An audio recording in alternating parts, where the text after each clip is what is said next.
Ladies and gentlemen, we are now in the fifth chapter of the Heroes in Crisis series, written by Tom King and artwork is by Clay Mann. Yeah, this story's been getting a lot of hate reception. I kind of enjoy it at times, but I can understand why people don't like it. It's like an identity crisis, and basically, this sounds more like. Here's the thing: how I think some people don't like it. Like, I've seen comments about people attacking Tom King saying he needs to get over it. And, what do you mean by get over it? I'm really confused by what you mean by get over it and kind of concerned. Because if you're implying that because of what he experienced during the Iraq War or his family life or any personal tragedies he went through and he has to get over it, that is possibly next to impossible. That is quite frankly impossible to simply get over it. And I could understand where Tom King was coming from in this kind of story, where he wanted to talk about mental awareness and raise it, and about trauma, and about people who do these great things and try to do the best they can to help as many lives as possible, like, say, go to war-torn countries to help people out, knowing they're putting their lives in danger, or investigative journalism, where people put themselves just to get a major story and break it.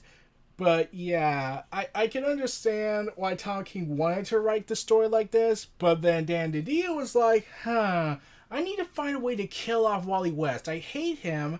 Jeff Johns is no longer chief creative officer, so I have no one stopping me from doing this obsessive problem I have, and make Wallace West, the black kid, Wally West, that I kept saying is the Wally West everyone should like, be the main focus again. I'll kill him off. Okay, Tom King, I need you to be my fall guy. Wait, why should I be the fall guy? Because I don't like any good storytelling. Heck, I told you not to do Batman and Catwoman married. Oh. Yeah, I'm sure Dan DiDio... Okay, from what I've seen about Dan DiDio, he really seems to hate the past.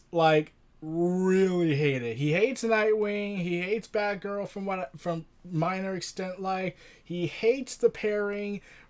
I don't mind people liking that pairing. I just find it a little lazy to me because while yes, they're great characters, the fact that they're connected through Batman and then they go ahead and have the storyline where they're a romantic couple, even though it's quite honestly quote easy to do.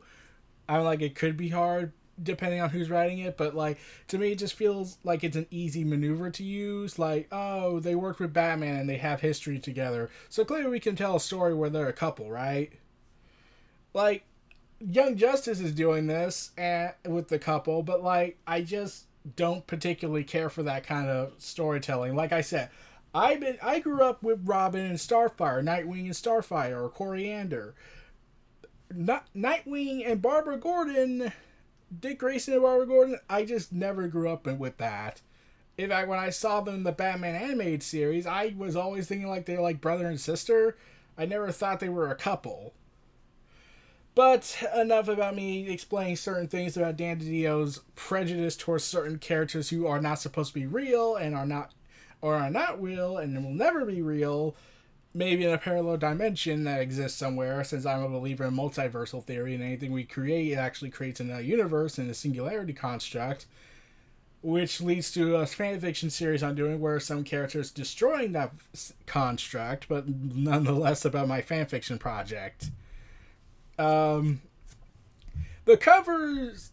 Okay, basically the first cover of the standard cover, yeah, that's basically a gigantic lie. It's Superman pointing at everyone, and I'm pretty sure some people might translate this to Superman pointing at you you like this story? Certain people who hate the story, or you're reading this story? And yeah, we never see a scene of people protesting against him and calling for his head, basically. There's a guy showing a smartphone. But in the trauma variant cover, we see the murder of Jason Todd at the hands of the Joker. Okay, I've been wanting to talk about this. Where do they get these files? Yeah, I probably am digging way too deep into the covers, and they're just covers and not really that, all that, but like, where did they get these photographs? Like, the Joker, when he was preparing to kill Jason Todd, like, I can actually buy into actually doing it, where he would film himself beating the living hell out of Jason Todd with a crowbar. If so, okay, I can buy the Joker doing that because it's the Joker, but where would they find the footage? Yeah. Anyways, we move forward with Booster Gold giving an interview, getting a confession out, and how he has this weird smudge on his face, and it's apparently blood or something, and how it's always there, even though it's not there, and basically talking about this trauma he goes through. And then we go to Booster Gold, everyone, and Ted Cord Blue Beetle. Oh yeah, by the way, I don't think I brought this up in the last issue, but Ted Cord is alive in the DC Rebirth era, and he's actually training Jaime Reyes last time I checked in the DC Rebirth special, whereas in the old canon, he was shot in the head by Maxwell Lord in a retcon that makes no sense. So yeah, Booster Gold and Ted Cord, best buddies and everything, are chatting, eating, watching TV, drinking, and they go ahead and basically come from this whole fallout from the reveal of the Sanctuary case that's been going on about how there's been a report of the mass shooting or mass casualty. Yeah, there is something else I want to say. Okay, I could buy Tom King wanting to write a story about mental cases like trauma, or especially how these heroes who do all this incredible stuff have to have some psychological scarrings and need a place to fix themselves, or at least get the help they need.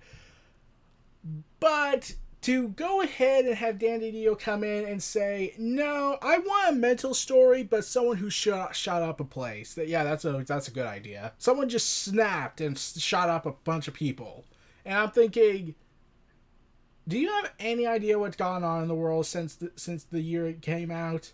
Do you have any idea what happened in the year when this comic book event came out? Yeah, I just wondered, what were they thinking on that idea? So, yeah. Anyways, as the story continues, Ted Cord and Booster Gold are discussing and basically coming with an idea of, okay, how about we need to pull off the dumbest move, something that they couldn't suspect. Okay, I'll go back to the Justice League headquarters, break in, knock out Wally West, and knock out Barry Allen, and steal a bunch of stuff, and risk my life to do so. And yeah, they basically agreed to that. Then we get Commander Steel. Now, I don't know anything about this character, first and foremost, so I had to look things up about this guy. And apparently they're retconning his character to an extent by basically bringing back an old story called Legends, I think, from the old era DC comics of the 90s or 80s, where apparently he's killed multiple times and comes back, then dies and comes back. Though really, that could just be called DC Resurrection or Comic Book Resurrection. So yeah, he basically is talking about how, yeah, I've died, I remember dying, I've come back, I've died again, I've come back, I've died multiple times, I really need help. So, yeah. And Barbara Gordon is back, and yeah, following what happened in issue 4 about Heroes in Crisis, how they felt like this story about mental health and a murder mystery, and all of a sudden there's some weird sexualization going on with Barbara Gordon taking off her pants and showing the bullet hole while doing it in a weird, in a considered provocative way. Yeah, I can understand that, and I would wonder why they did that, but at the same time I'm thinking, it's Dan DiDio's prerogative, probably. I don't know. So Batman tells Barbara Gordon that Booster Gold's robot computer thing from the future has been checked, and the robot replies, "He checked me." And yeah, Barbara Gordon is explaining how she figured that, and there's a new way to reconfigure 24th century algorithms, and got it configured at her place, and how she's already got it configured, and if they could just get a second with and if she could just get a second with Skits at her place on this rig, we may find maybe he doesn't even know that he knows something. He knows that might help find Booster and all that. And basically what she's saying is, oh, Batman, you may be the world's greatest detective, but I'm smarter than you. I'll look into this algorithm whatnot and try and decode what's going on.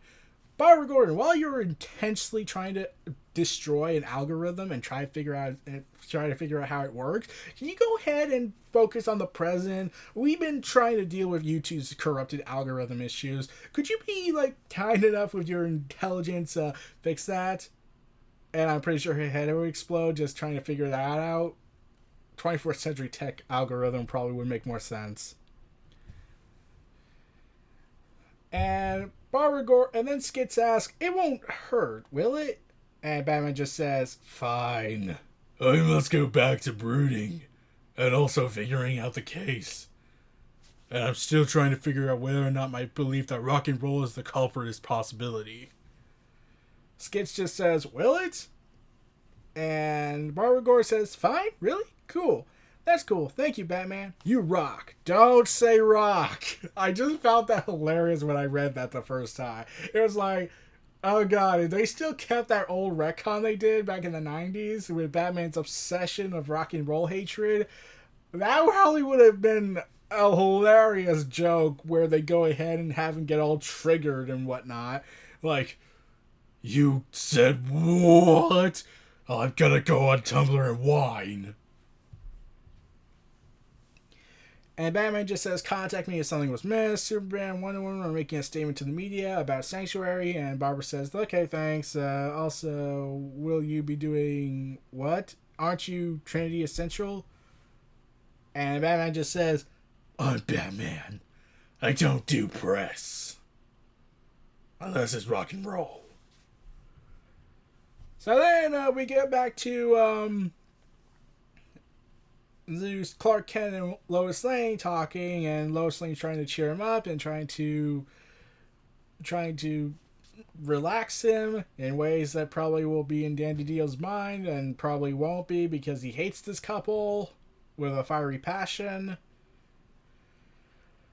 Why? Just why does he hate this couple? And Superman explains that they're scared and that he can hear them and whatnot and how he has the speech prepared. And I'm just thinking well, it'd be interesting to see people's reaction to the fact that, oh, our superheroes aren't really perfect. They can also be human. They're also capable of mental breakdowns, and basically, which should have been a scene in the comic. There should have been scenes in the comics showcasing this instead of Superman say, I can hear them. They're scared of us. And I would have loved it more if when Lois Lane uploaded that article about Sanctuary, it would lead to a bunch of tweets and internet talks oh my god, what the heck just happened? Sir, what just happened, everybody? There's superheroes could get mental illnesses? Oh god. Yeah, that paranoia should have spread, and we should have been seeing more of that scene, showing paranoia, fear, and people with already established mental cases and having to experience all that destruction in their lives and to live through it. And now they're hearing that even the heroes are capable of breaking, and now there's a mass shooting killing a whole bunch of heroes. Yeah. And then Lois tries to tell it's Lay and how he needs to stop and basically come hold her until you have to go. And how Superman says, yeah, Lois, I will. I don't think I'm done. Then we get to Solstice, a character from the New 52 who was part of the Teen Titans, and I only know as much knowledge as I do from the Linkara video of Teen Titans of the whole Lost Legion crossover they did. Solstice is trying to transform back into her human form and fails miserably, going into a state of rage and anger. And yeah, then we cut to the park. Barbara Gordon is holding Skits, and basically Skits is like, this is your place, and keep your system here? And she uses it sometimes, it's quiet, and Barbara says, I do. And Skits is just as confused as everyone else, and then you realize something might be wrong here. Barbara Gordon then explains that how she's the system after Skits says, and if I may inquire, where is the system? She answers, she's the system, and then he just says, you're the system? And Barbara says this, sure, I figure you have some secret way of tracking boosters, so I'm going to ask you where he is, and you're going to tell me. And Skits just says, don't be absurd. I don't know where Booster is. I should know. I've been around him for God knows how many years. I clearly don't have a device that can track his suit that he's gotten from the 24th century. That's just preposterous. You know, that really should have came off more than I expected. And Skits just says, yeah, Batman was very forceful when Barbara says that that's what Skits said to Batman. That Skits said that to Batman. And how Batman ran a number of scans on his system and on his back computer. And yeah. Then Barbara just basically goes into more hostile territory. She then says this. When Skits just says, I don't see how this has any relevance to... And Barbara just says, but I guess the question then is, am I good? Maybe? I don't know. I try to be. But I don't think she tries at all. And we cut to Harley Quinn ready to use the mallet to start torturing Skits, where he curses out saying, oh shit. Which leads to a question. How is a mallet supposed to convince the droid? Oh, wait. Restraint. Okay. Okay, so that leads to a different question. Why is Barbara Gordon, of all people, approving of torture? I get it's a computer, but it still has a conscience and it has its own identity, but you're advocating for torture? Really? Okay, I could say that maybe Tom King, since he was in the CIA, might have seen some gritty things where even the good people he's met probably did some heinous things and advocated for it. Okay, let's buy that. It's just that I'm wondering... I can't tell what parts are editorially mandated by DC Comics and aka Dan DiDio, or what was personally written by Tom King as a way to tell the story. We then cut back to Barry Allen investigating and doing everything, and Booster Gold decides to be the idiot and decides to break through the glass window, saying, hey Barry, how's the whole mystery solving going? Did I do it? And Barry, like everyone else, is wondering, what is wrong with you? And proceeds to punch Booster. Barry tells him don't move. Booster says, I won't if you won't. And Barry's like, wait, what? And Booster knocks him out and is surprised that it worked. Yeah. Then we get to the Protector from the Teen Titans anti-drug giveaway comic. Yeah, this is the part where I was like, oh god damn, you had to have something to do with this. So, okay. The Protector, who was a character for a basically a comic that talks about anti-drugs, and he was supposed to be Robin in this comic, but because there were various sponsors who says, no, we have sponsorship rights over Dick Grayson, so you can't use him in this. Oh, okay. And Mark Wolfman and George Perez had basically already drawn him up, so they had to redraw it a little bit just to make it look like he's a completely different character, even though you can tell there are times that, yeah, that's clearly Dick Grayson supposed to be in that role. However, this Protector character says how he's against drugs, and that's kind of what he does, or all he really does, and he just says, don't take drugs or else. Then he just stays quiet, and then he pulls off the line that basically is a gigantic retcon of the anti-drug giveaway. And if kids saw it today and read that comic back then, if this comic came out right after the comic they had already read back then, they would be pissed off. And by that I mean mad. And by that I mean sad and cry. The Protector says he took a lot of drugs. While he was saying all this stuff, and doing a lot of the other stuff. That was, he confirmed, was the opposite of the stuff that he was saying. How he found it funny that how he was doing drugs, and how stupid it was, and how he thought his words didn't really mean anything. And then you start to think, Dan, do you hate the Teen Titans of the original era so much that you would retcon the Protector of all people just to get this out of the way? Like, okay, maybe I can buy into the Protector having a drug addiction. But here's the thing. When you have a character that is specifically used... This is just my philosophy. If you have a character that is specifically used for a anti-drug giveaway where you're promoting against the drugs of the world, your character should not be a current drug addict doing the drugs. I mean, like, okay, here's my leeway. Arsenal, aka Red Arrow, he has had an ongoing battle with drugs and alcohol, and how he's stopped and started and tried to fight the demons in him. That makes sense. The Protector, however, blatantly says in this panel that he took a lot of drugs while doing the whole anti-drug attitude. And he doesn't even say what was the reason for it. He just says it was funny and how hilarious it was and how stupid it was of what he was doing while doing the drugs.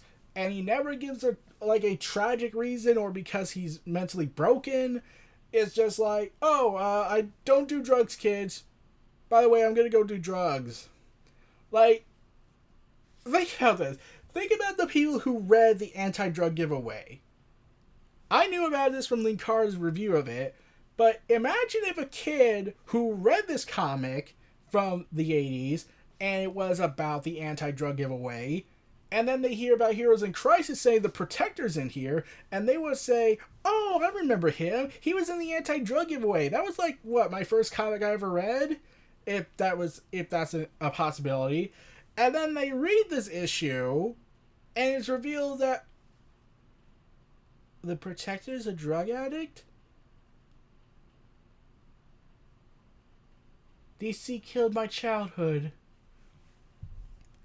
So, yeah, that was probably one of the biggest retcon mistakes they should not have done.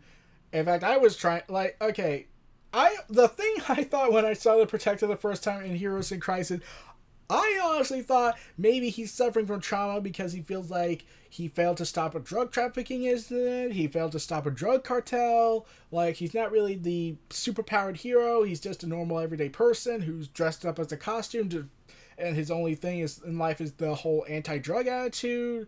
But no, they instead retcon it and say, oh, he's actually a drug addict who is basically being a hypocrite. And he kind of feels guilty, I think. Yeah. So moving on from the blatant retcon of Dan DiDio trying to say all the Teen Titans were horrible people. And have no reason to be horrible people. Except maybe Red Arrow when he lost Leanne in a stupid story. That had nothing to do with her. So, then we get to Superman and Wonder Woman at a big press conference, and this leads to Superman giving this big speech that, in my mind, sounds like what Tom King wanted to tell, and had to condense into a speech, but sadly, Dan DiDio did not caught wind of this and decided to do the murder mystery. So we get to the series of images of characters of various people throughout the DC universe about how Booster Gold and Harley Quinn may be wanted for questioning, and how he gives the speech about the sanctuary and how they're people, how everyone's just human beings, or really and even aliens are capable of mental things.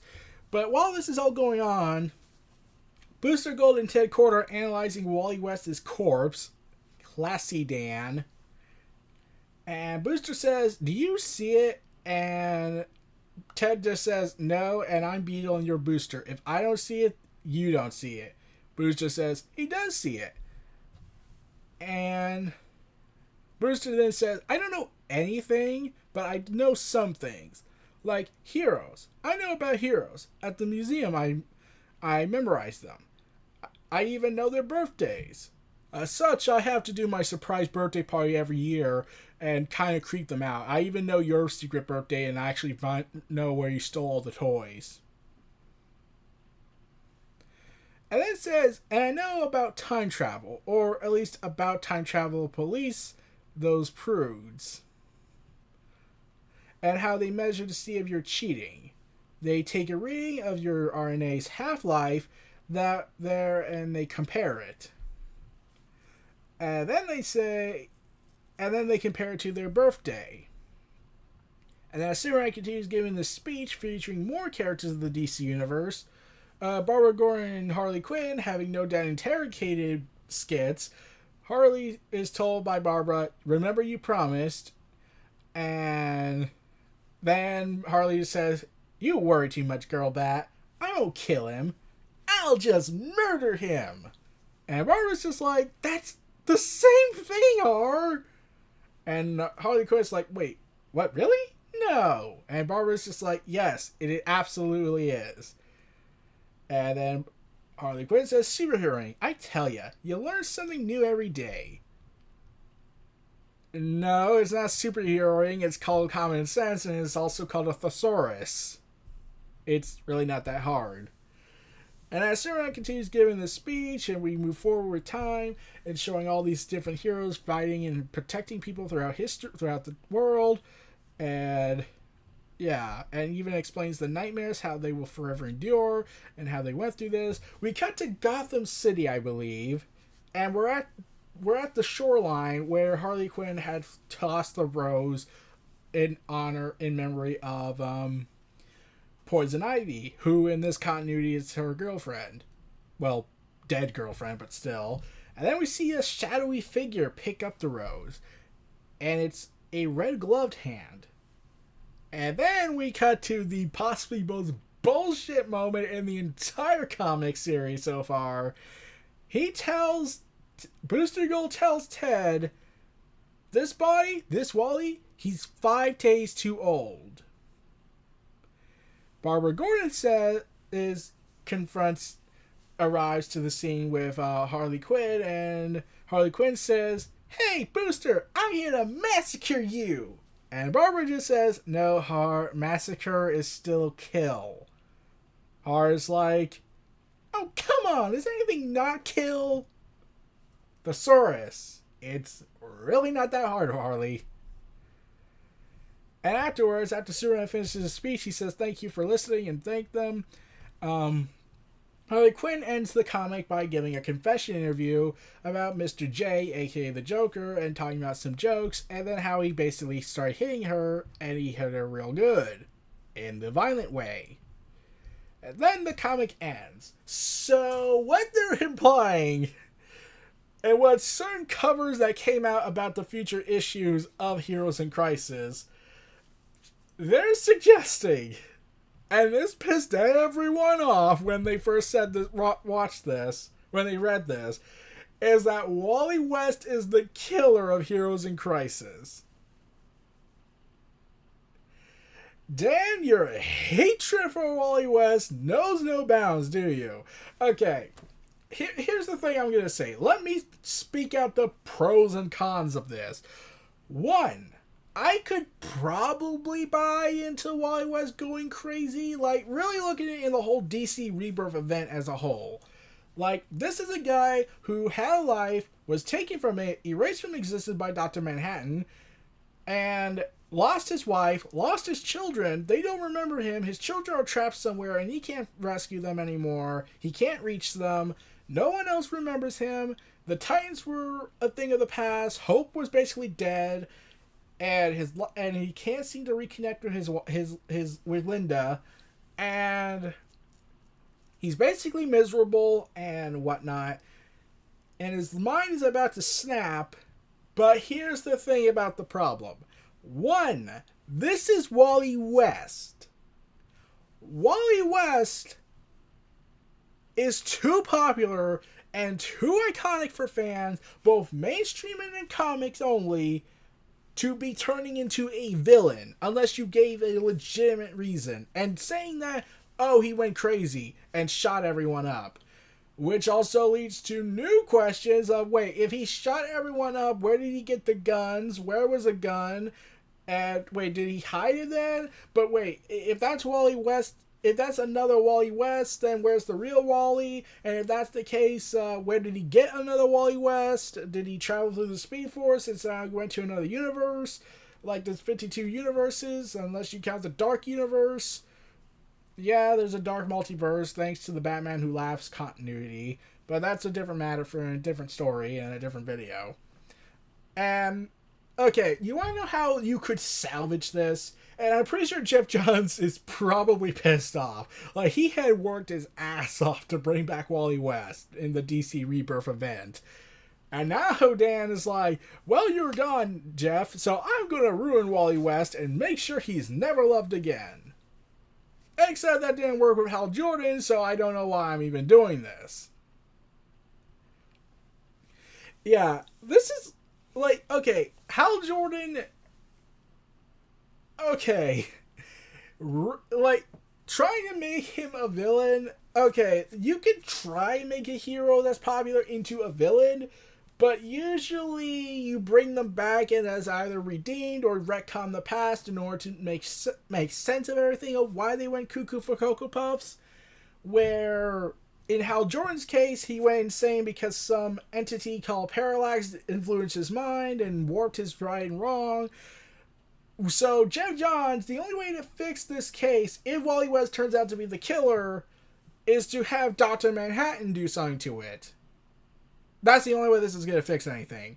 In fact, the fact that the Doomsday Clock once again has been delayed for like the second time now in this next issue seems to hint that either A, Jeff Johns is having a hard time trying to craft it as a masterpiece, which I can understand, but at the same time you also think, wait, could this be a conflict between Dan DiDio and Jeff Johns? Like, this was not what I had planned for the DC Rebirth event. Wally West really going to turn him into a villain?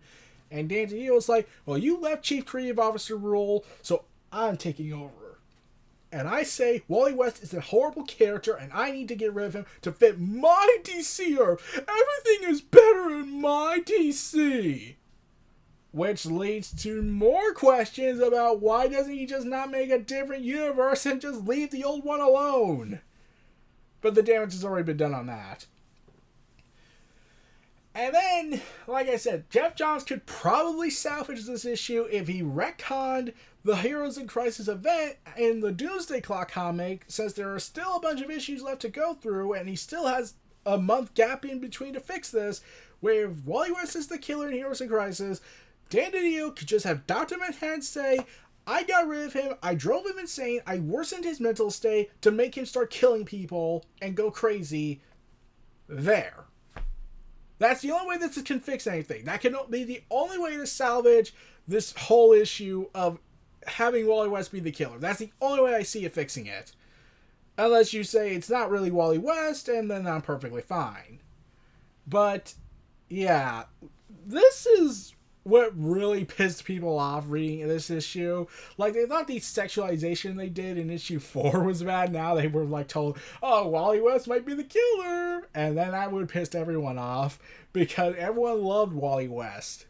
Like, redhead Wally West, not the black version of Wallace West that they made out of nowhere.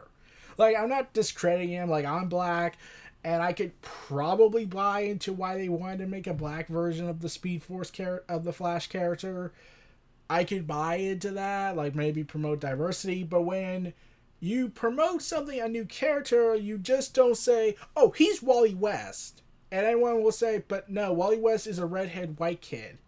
We love that Wally West. He had something. He connected with us. He was more recognizable than Barry Allen.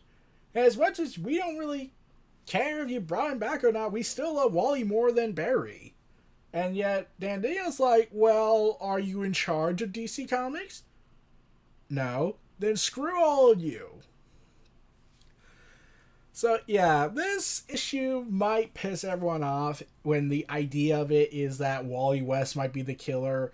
And like I said, if Jeff Johns is going to salvage anything that's wrong with this issue, with this plan, if they really go forward with it, the only way you can do it is to pull out the retcon button and say, Dr. Manhattan did it.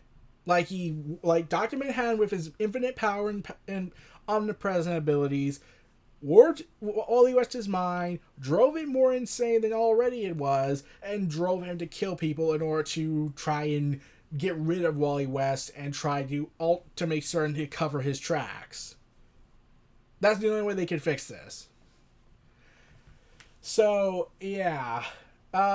Issue 5 is a mixed bag. It mostly has a problem, but it's really a mixed bag. Like, I see moments where the art is so phenomenal, and I love it, and it shows the expressiveness of the characters. I love the speech of Clark Kent, aka Superman, aka Kal-El, giving about this whole issue and all this incident that happened.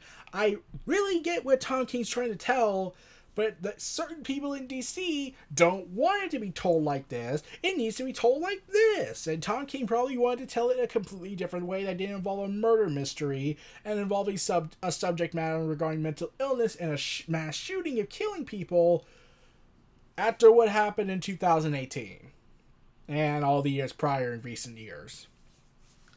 So yeah, this issue in particular was a mixed bag for me. There are great moments. The mystery is compelling.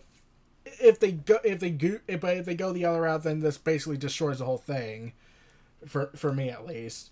So we're gonna have to see where the next 4 remaining issues go with this story. It's gonna be a wild ride, but I'm curious to know that if they go with the Wally West route and he's the killer, then I'm suspecting Jeff Johns is gonna try and fix it. Because Jeff Johns worked his ass off to bring back Wally West, and I don't think he's going to like the way they treat it now. So those were our thoughts on Heroes in Crisis issue number 5 of 9. This was Neo Reality on Twitter. Feel free to like, comment, subscribe, and donate. Stay tuned for more.